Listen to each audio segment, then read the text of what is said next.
Vinde, Espírito Santo, vinde por meio da poderosa intercessão do Imaculado Coração de Maria, vossa amadíssima esposa. Vinde, Espírito Santo, vinde por meio da poderosa intercessão do Imaculado Coração de Maria, vossa amadíssima esposa. Vinde, Espírito Santo, vinde por meio da poderosa intercessão do Imaculado Coração de Maria, vossa amadíssima esposa. Amém. Muito obrigada. Quem tiver com a palavra de Deus e quiser abrir, abra em Lucas, capítulo 1. A nossa igreja, ela é um presente para nós, né? Então, se a gente relembrar, nos últimos meses, em agosto, a igreja celebrou o mistério de Deus através das vocações, né? Então nós vimos aí, teve a questão do sacerdócio, das famílias. Então a igreja celebrou esse mistério. Em setembro nós celebramos o mistério de Deus através da palavra, né? A palavra, aprender a ler a Escritura, a entender que a palavra nos alimenta, nos sustenta, nos transforma, vai nos transformando. Nesse mês de outubro, nós vamos celebrar os mistérios de Deus através das missões. Então, o mês de outubro é o mês missionário, além de ser o mês do Rosário. Mas a missão é de todos nós. Todos nós, batizados, somos chamados a ser missionários.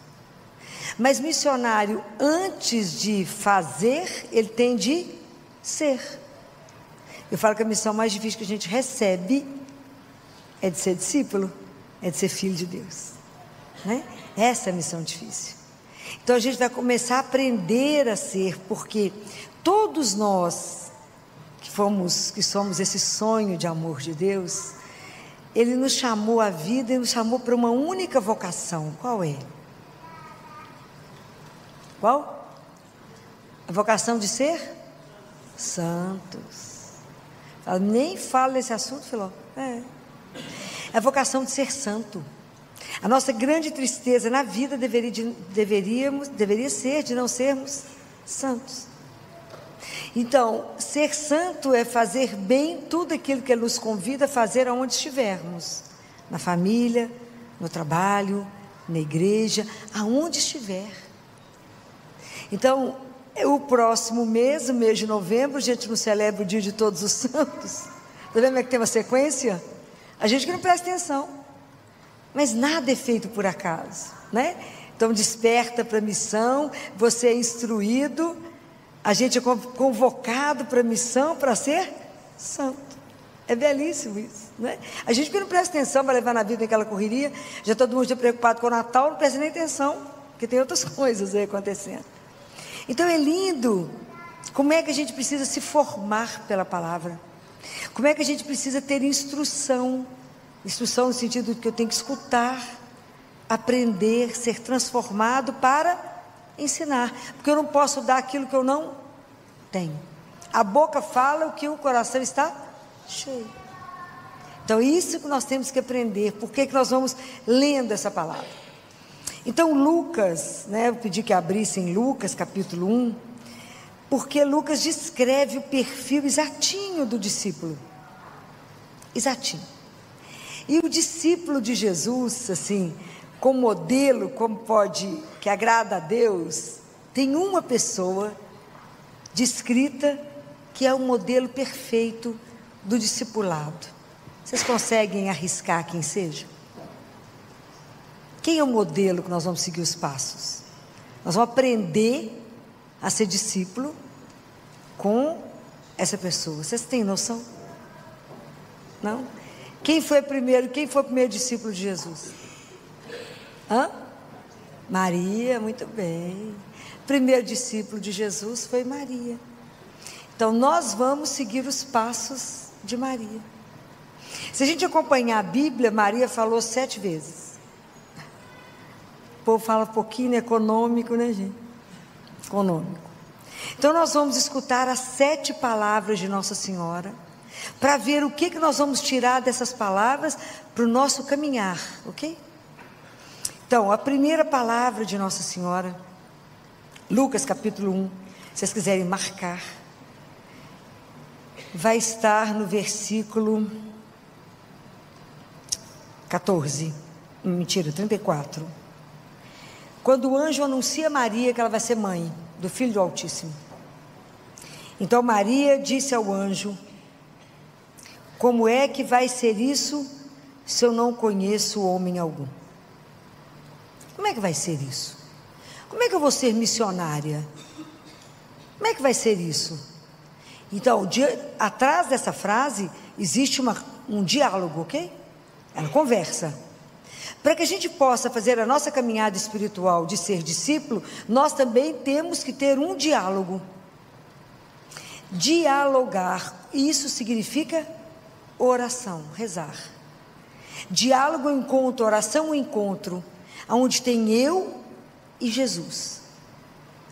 É um encontro, onde um fala e o outro escuta, onde o outro fala e eu escuto.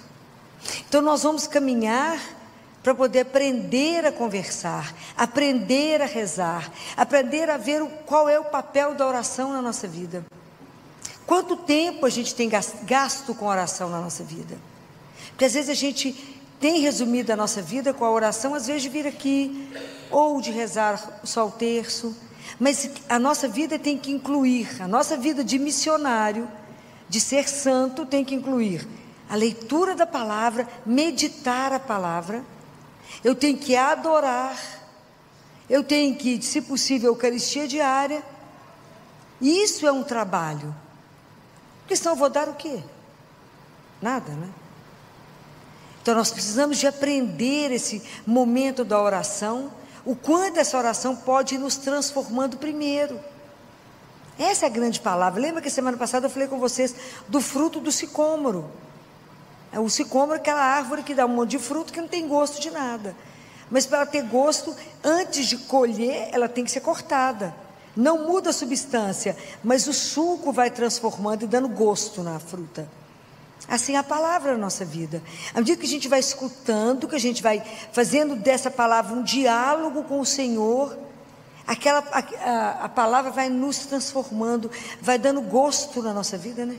A nossa vida passa a ser uma vida saborosa, uma vida que tem, a hora onde vocês chegam, vocês fazem diferença. Então, andar com Jesus, ser discípulo dele é tão interessante, que Jesus sempre estava se vocês lerem a palavra inteira, vocês vão ver que andava com Jesus 3 grupos. Estava Jesus, tinha uma multidão, tinha os discípulos e tinha os fariseus. Então, a multidão quer milagres e prodígios. Os discípulos se comprometeram com ele. E os fariseus criticavam. A gente precisa entender que no nosso caminho com Jesus, em qual desses grupos nós estamos? Porque às vezes a gente quer ser só a turma da multidão e só quer ver o milagre. Né? E às vezes a gente só quer ver o milagre e não quer compromisso zero, né? Fala, não, vamos rezar, não, mas assim, não dá para você rezar para mim, né? A gente não quer o compromisso, não quer o sacrifício, mas eu vou ter que ler, vou ter que fazer isso todo dia, não como todo dia, reza todo dia, né? É o cuidar da vida espiritual, é o crescimento espiritual. Então esse é o primeiro ponto, né? Tanto que a gente precisa aprender com isso, em que momento eu estou, se eu estou querendo só um milagre, se de verdade eu quero me comprometer, eu quero prestar atenção em tudo que Nossa Senhora fez, porque eu quero seguir, eu quero de verdade ser discípulo de Jesus, ou se eu quero só criticar, eu nem entro no reino, nem deixo os outros entrar. O fariseu era assim, eles nem deixavam o povo entrar, Jesus falou isso com eles, vocês não entram, não deixam o povo entrar, de tanta confusão que vocês arrumam, de tanto obstáculo que vocês põem para que as pessoas possam chegar até ele. Então, vamos nos ver no caminho e falar em que ponto eu estou do meu caminho, em que grupo eu me enquadro. Então, primeiro a gente aprendeu que reza. O segundo, Maria fala, eu sou a serva do Senhor, faça-se em mim, segundo a tua palavra. Então, é o compromisso, né? Então, primeiro eu rezo, e depois que eu rezo, eu tenho uma prontidão em servir a Deus e ao irmão. Essa é a prontidão de São José. São José, então, a gente não achou uma palavra que ele falou, nada. Mas São José era aquela pessoa que parecia um atleta. Ele estava sempre atento. O atleta, ele está sempre atento para o tiro, para o assovio, para o apito, para o que seja, porque ele sabia que tinha que se lançar. São José estava sempre pronto para fazer a palavra, para cumprir a vontade de Deus, sempre pronto. Maria também, aquela prontidão. Você imagina, ela era uma menina de uns 13 anos, escuta isso e fala: eis aqui a serva do Senhor, faça-se em mim segundo a tua palavra. Isso não é brinquedo, não. Porque a gente, quando vai se entregar a Deus, a gente põe um monte de senão para ele, ainda enche um. Então eu vou fazer um contrato. Então eu faço isso desde que o Senhor. Qual o requisito que ela pôs aqui para ele? Nenhum. Imagina, era uma menina, ia ficar grávida do Filho do Altíssimo. E ela obedeceu. Fico pensando que ela nem foi contar para José, e ela estava noiva, né, gente? Naquela época ela funcionava assim, o casamento era assim. E ela já estava prometida a José. Só que eles assinavam um contrato. Quando que Maria ia para a casa de José? Depois que ele construísse a casa, igualzinho hoje. Hoje o povo começa a namorar, já vai para a casa do moço, já leva tudo. Fala: menina, mas você acabou de conhecer ele. Não, já fui para lá. Não é assim. Primeiro ele constrói a casa. Aí depois ela ia em procissão, ia os pais levando Maria, e os amigos, era o dia da festa, entregava ela lá. É igual hoje. Então Maria já estava prometida. Você imagina, ela não sabia como é que José ia entender isso. E ela teve que entregar tudo. Porque uma razão, ela podia inclusive ser apedrejada, ela sabia da lei. A mulher que engravidasse antes de casar, ela era apedrejada, até a morte. E ela sabia dos riscos. E ela não foi correndo atrás de José e falou: sabe o que aconteceu? Teve um anjo lá em casa. Não. Esperou Deus agir. Igualzinho a gente faz hoje. Esperou, né? Deus contar para José que era sério. A gente já teria colocado no Instagram, né? Imagina. Olha que loucura que já tinha sido isso. Imagina, gente, eu fui a escolhida. Igualzinho. Aqueles filtros no rosto para aparecer, né? Um monte de luz. Não, loucura. E ela caladinha. Faça-se em mim segundo a tua palavra. Então, primeiro eu vou rezar para escutar e depois falar: faça-se. Faça, Senhor, a vossa vontade na minha vida. Aquilo que o Senhor me criou. Isso é o discípulo. E aí vocês viram a página, já entenderam que vocês têm que ter prontidão, entrega para estar à disposição do Senhor, né? Fico lembrando do coitado do Jonas. Deus falou: Jonas, vai lá para Nínive. Ele falou: sim, Senhor. Entrou no navio, pegou o navio, trocou o contrato e foi para Tarsis. Obediente que sozinho, né? Vai para cá, Jonas. Sim, Senhor. Foi para lá. Aí Deus pegou ele e falou: volta para cá que eu mandei. Para cá. Fica na baleia, agora te cospe lá, agora fala. É assim. E a gente tema, né? Essa docilidade de Maria, né? Fico imaginando que o Espírito Santo fez o que quis com ela. Imagina a docilidade de uma menina que fala: faça-se. Imagina. Porque ela não teve que falar assim para Deus uma vez. Fico imaginando o caminho dela. Teve um caminho de conversão, um caminho de entrega. Vocês imaginam, se eu fosse parar aqui para comentar com vocês todos os passos dela, que o objetivo não é esse, todos os passos de Maria, todo o aperto que ela passou. Eu penso demais nela andando no burrinho, no lombo de um burro para ter menino, já estava na hora de nascer.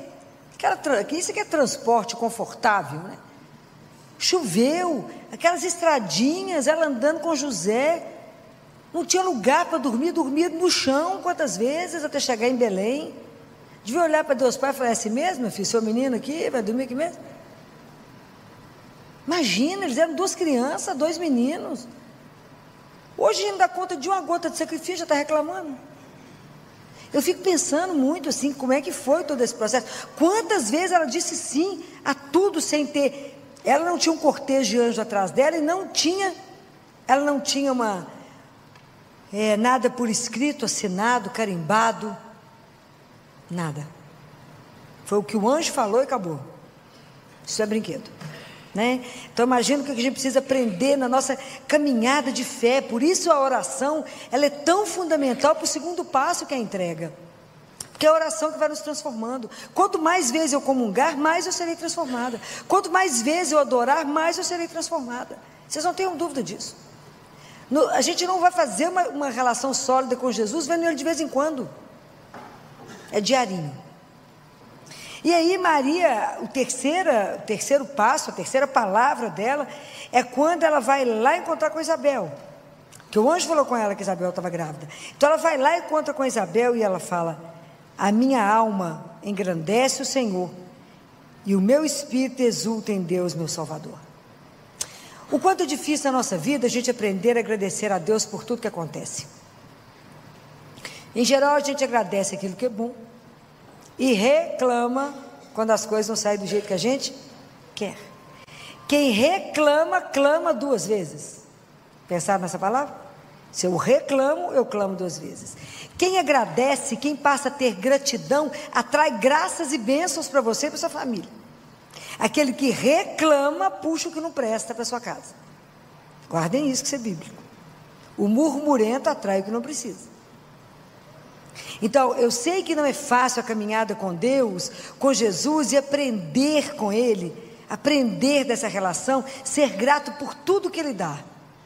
Seja chuva, seja sol, seja alegria, seja tristeza, seja saúde, seja doença, a tudo dar graças. Ô luta! É um aprendizado na nossa vida não ser murmurento, mas aprender a ter gratidão. A gratidão não é uma coisa, uma virtude do ser humano. A gente é reclamão mesmo. Então aprender, ser transformado. Pensa na fruta que vai cair no suco para transformar. É isso, aprender a agradecer a Deus. Aprender a agradecer por tudo. Aprender a fazer da nossa vida uma ação de graças. Né? Maria, quando recebe a notícia, ela sai e vai em direção a Isabel para servir. Compreende? Então, ela já tinha escutado, ela ficou pronta, ela agradeceu e se colocou a serviço. O Rio Jordão, ele é chamado o Rio da Vida, porque por onde ele passa, onde ele vai desaguando, ele da Galileia para baixo, ele vai gerando vida, vegetação e peixe. E ele deságua, acaba no Mar Morto. É morto porque fica parado nele mesmo, ensimesmado. Ele só retém os minerais, ele não dá nada. Compreendem? Às vezes na nossa vida a gente é ensimesmado, a gente não dá nem uma roupa velha rasgada, quanto mais uma palavra, quanto mais um alento a alguém, quanto mais um abraço a alguém. Então aqui a vida de Maria foi colocada a serviço. Nós estamos aqui para fazer da nossa vida uma ação de graças. Obrigada, Senhor, porque o Senhor me criou, cheio de dom e talento, e o que eu posso fazer com isso para o outro, para Deus e para o outro. É isso. Aprender a não reter, mas desaguar. E isso é belíssimo, né? Belíssimo. Então nós já aprendemos alguns passos com a Nossa Senhora. E o outro passo, a outra fala dela, está em Lucas, agora pula lá para o capítulo 2, no versículo 48, quando Nossa Senhora perde Jesus. Um dia muito fácil, né? Quando eles subiram a Jerusalém, e Jesus tinha 12 anos de idade, ele podia seguir Nossa Senhora ou podia seguir São José. E um achou que estava com o outro, depois que andaram, um dia descobre que ele não estava lá. Aí tem que voltar para procurar esse menino. Quando eles chegam no templo e encontram Jesus, essa frase de Nossa Senhora é um encanto que ela disse: olha que teu pai e eu, aflitos, te procurávamos.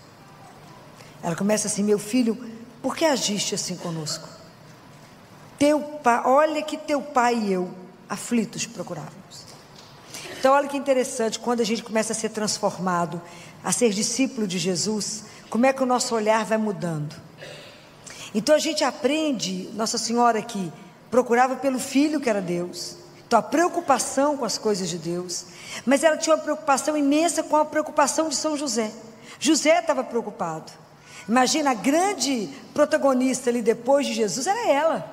Ela podia ter chegado igual a gente chega, com o menino e falar: menino, te mato que você fez isso com sua mãe, porque a mãe já chega arrebentando.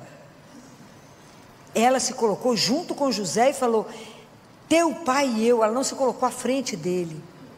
Aqui tem a unidade da família, unidade do casal, não tem um na frente do outro, tem os dois, teu pai e eu estávamos aflitos. Não colocou que a dor dela estava maior. Ela não fez que drama que a gente costuma fazer, né? Vocês vão ver quando eu for embora, eu vou largar vocês tudo para trás, vocês vão sofrer, vocês vão ver o que é mãe, né? É assim que as mães falam. Vocês vão ver o que é perder uma mãe na vida, né? Aqui Maria não. Teu pai e eu estávamos aflitos. Então vocês imaginem de verdade a preocupação com o outro, o olhar para o outro. Não se colocou acima dele, junto dele. E isso é uma coisa para a gente poder prestar atenção, que de verdade a gente tem que se preocupar uns com os outros. De verdade, nós não somos melhores uns que os outros, somos todos irmãos. Então quando eu estou fazendo meu caminho de conversão, o outro me preocupa. Se eu vejo uma tristeza no olho do outro, eu tenho que estar atento a ver o que está acontecendo com o outro. Se eu vejo que a situação do outro está apertada, não me custa nada ajudar. Se eu vejo que aquela pessoa está sempre naquele lugar e não apareceu, eu ligo para saber o que houve. O que houve? Ou então eu vou lá e falo: o que está acontecendo que você não foi? Está precisando de alguma ajuda? Está doente? Precisa... a gente se preocupa a gente muda o olhar, né, pela sensibilidade de ver o outro. Então nós já aprendemos muita coisa aqui. Aí agora vocês vão lá para João. No Evangelho de João, no capítulo 2,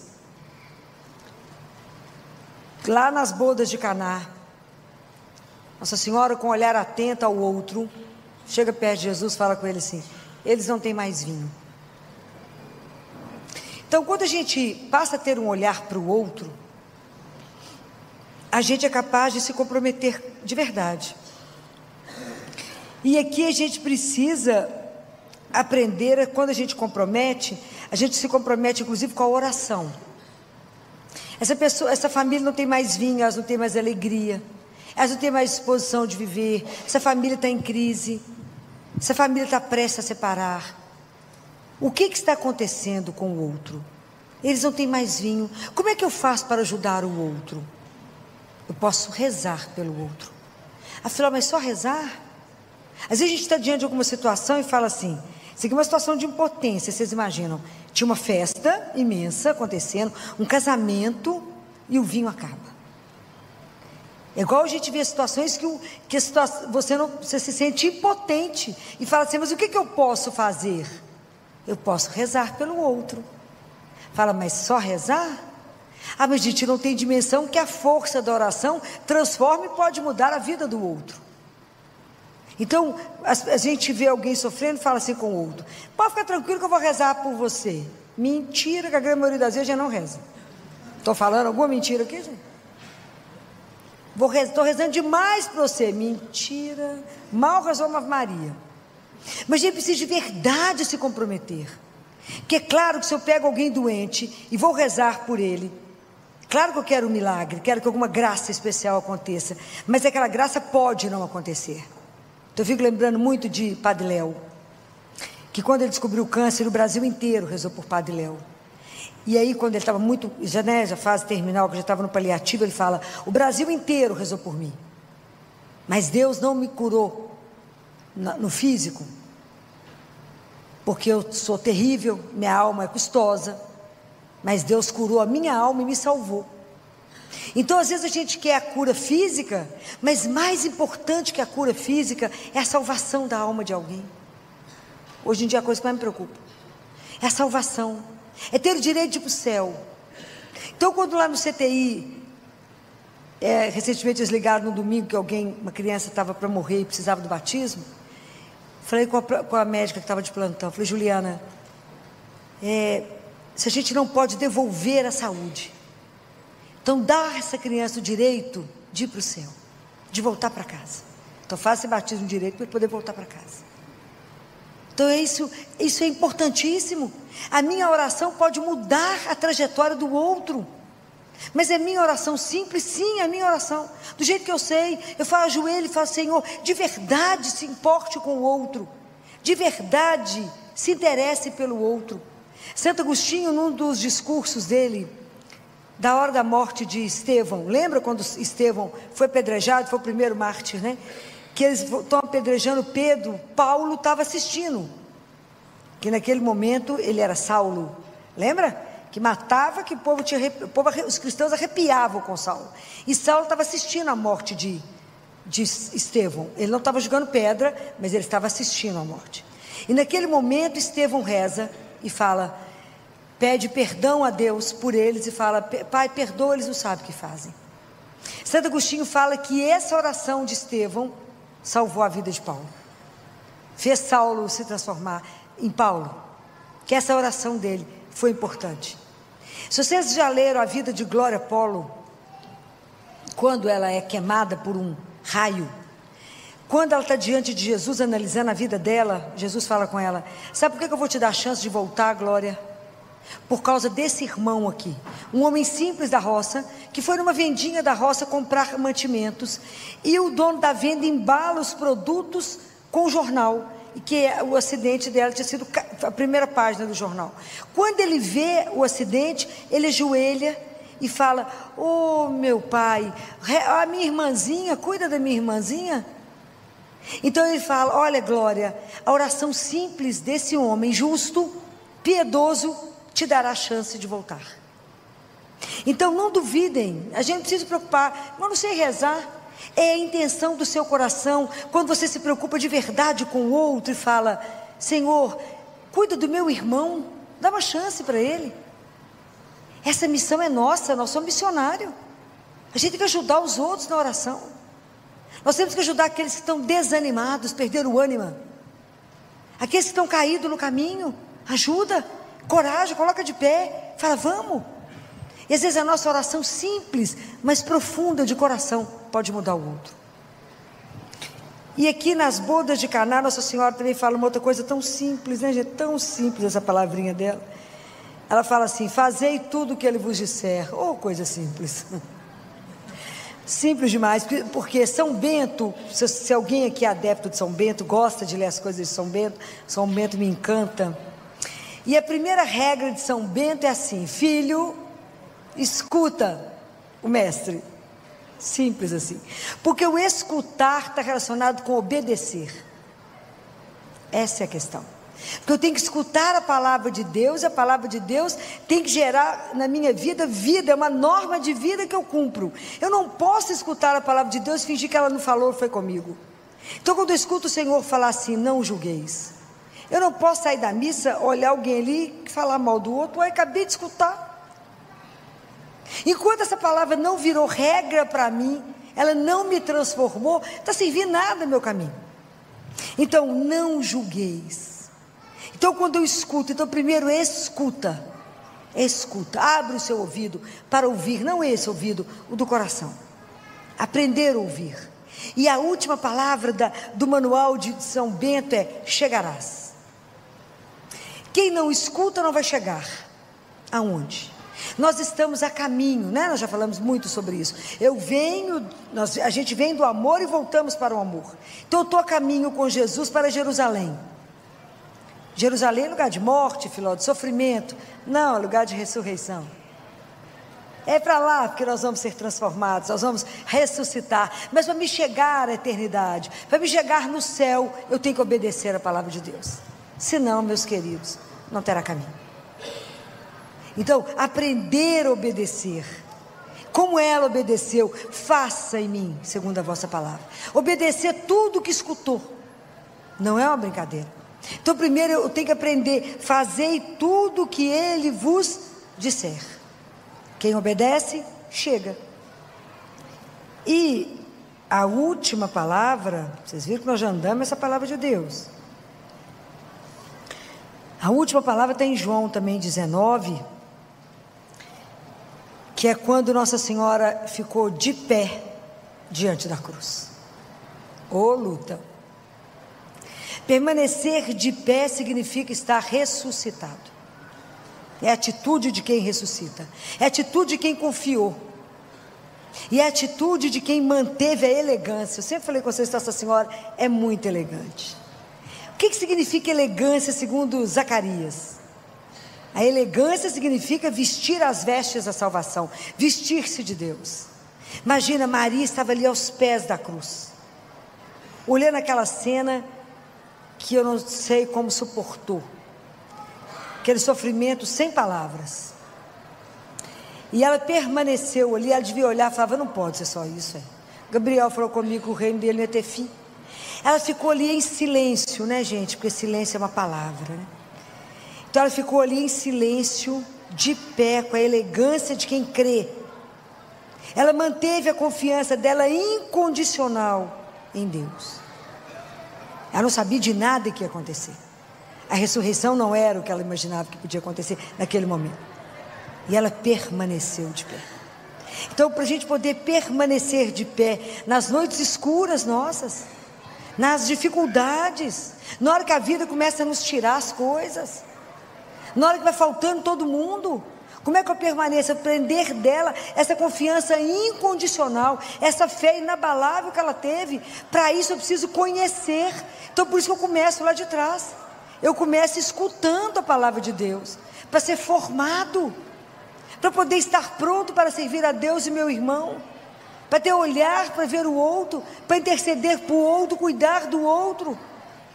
Porque Jesus nos ensinou o caminho. Ele caiu para nos mostrar onde é que estava o caminho.